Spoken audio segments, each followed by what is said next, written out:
Bəlkə psixoloqa gedəsən? Əşi, psixoloqa da danışacağam, səhərsi günü bütün Bakı biləcək.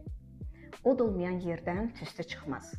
Bu fikrin formalaşmasında ən çox günahkar elə psixoloqların özləridir.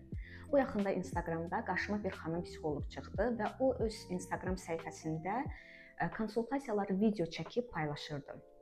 Açığını deyim, mən şok oldum, çünki həmin videolarda müştərinin səsi və müraciət etdiyi mövzu açıq-aşkar bilinirdi. Və beləcə psixologiyanın ən etik qaydalarından biri konfidensiallıq pozulmuş olurdu.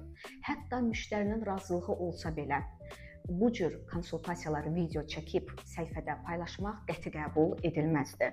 Psixoloq daha çox müştəri cəlb etsin deyə, cəmiyyətin diqqətini cəlb etsin deyə etik qaydaları poza bilməz.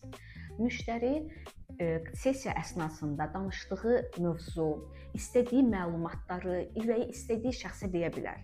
Amma psixoloqun belə bir hüququ yoxdur. Sizə əmin edirəm ki, İngiltərə məzunu olaraq ki, əgər Avropada və Qərbdə belə bir hadisə baş versəydi, səhərsi gün həmin psixoloqun lisenziyası əlindən alınmış olardı.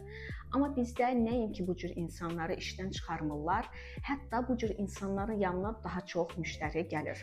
Çalışın özünü ucuz reklam edən psixoloqlardan uzaq olun və daxili dünyanızdan müğayət olun.